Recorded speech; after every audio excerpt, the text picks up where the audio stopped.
Assalomu alaykum hurmatli kuzatuvchilar. Ushbu videomiz bizni jamoatchilik nazorati arxivida 4 yildan beri saqlanib keladi.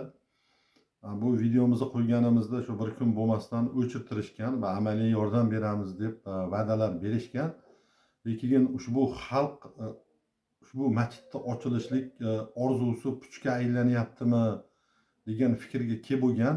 Nimagaki buni hamma hujjatlari talab doirasida biz o'zimiz ham o'sha viloyat hokimini uni Jamshid Muxtorovichdan keyingi bo'lgan odam bilan o'zimiz borib ham ko'rishdik. Gaplar suhbat kayfiyatidan bildikki, bugungi kunda masjidlarda ochilishligiga qandaydir e'tiborsizlik yoki qandaydir boshqa narsa bormi deb bildik. Bizni bugungi jamoatchilik nazorati kanalimizni bugungi kundagi holati ertaga nima bo'lishligi so'roq ostida qolganligi uchun biz ushbu arxivni qayta qo'yishlikka maqsad qildik.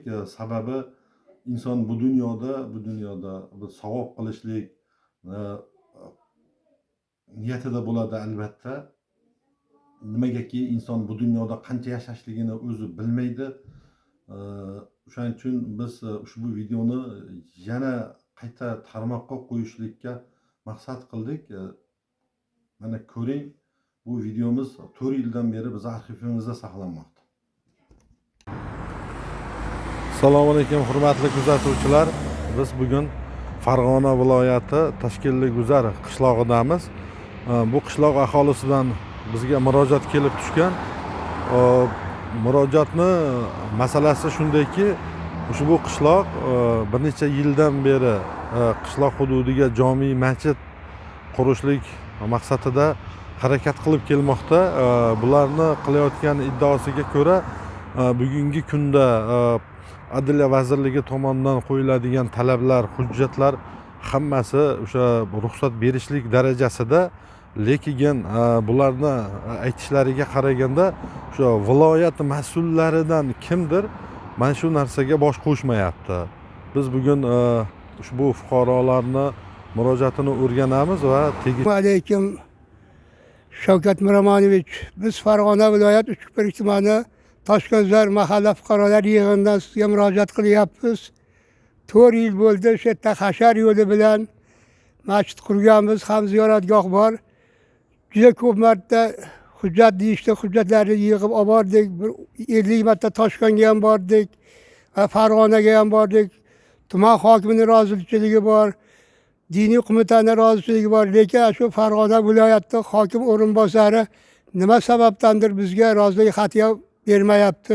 Shuni siz hal qilib berishingizni iltimos qilamiz. Bir nechta fuqarolarimiz shu yerda bir 2 rakat namoz o'qib o'lsam armonim yo'qdi deganlardan 10lab, 20lab odamlar o'tib ketdi.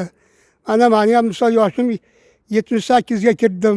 Shu ochilsa shu yerda biz ham namoz o'qib yoshlarni inoyatga, hidoyatga boshlaymizmi degan yaxshi niyatdamiz. Eng yaqin masjid bizga 7,5 kilometr, uzog'i 11 kilometr.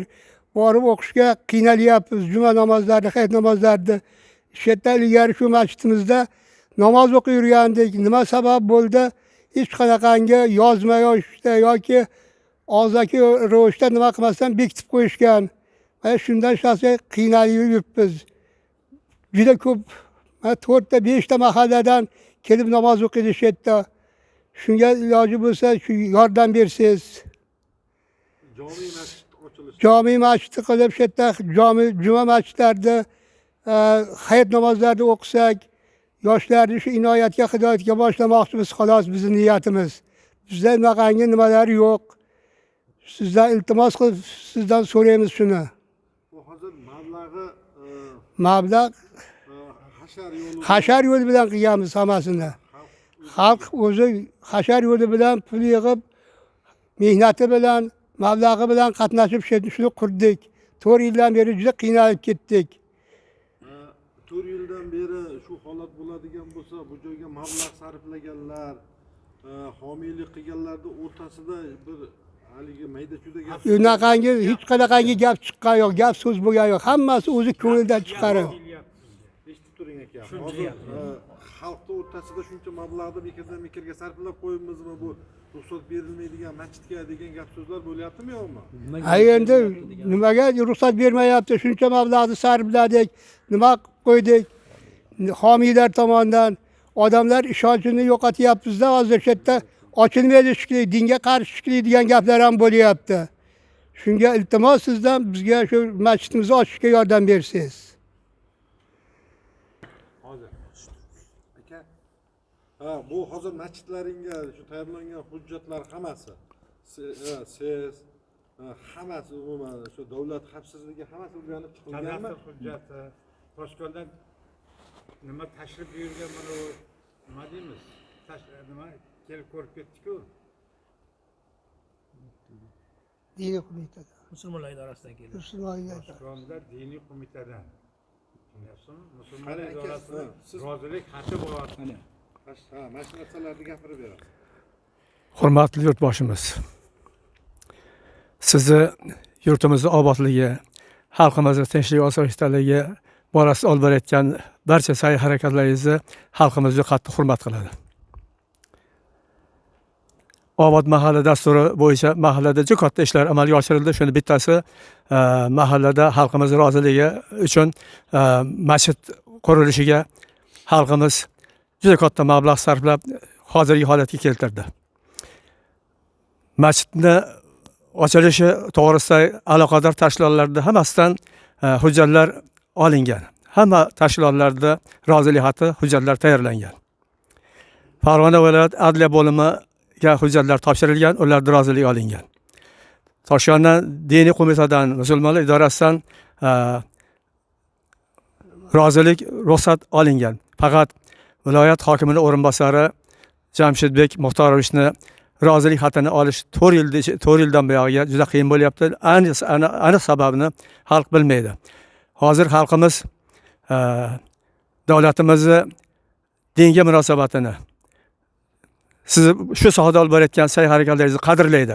Lekin hozir xalqimiz o'rtasida shu 4 yildan beri munosabat bildirilmayotganiga, ochilmayotganiga xalqimiz o'rtasida turli xil gap so'zlar, e'tirozlar paydo bo'lyaptiki, biz shu masalada xalqimizni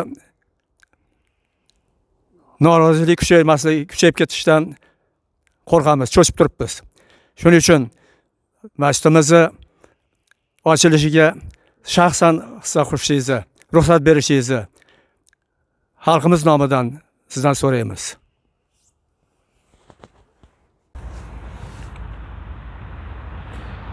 Ushbu holatga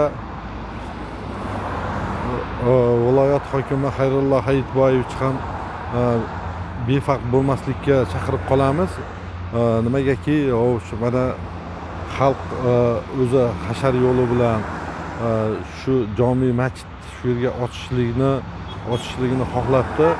Hamda hamma o'sha bugungi kundagi qonunchilikdagi talablar darajasida ekanligini bular iddao qilishmoqda.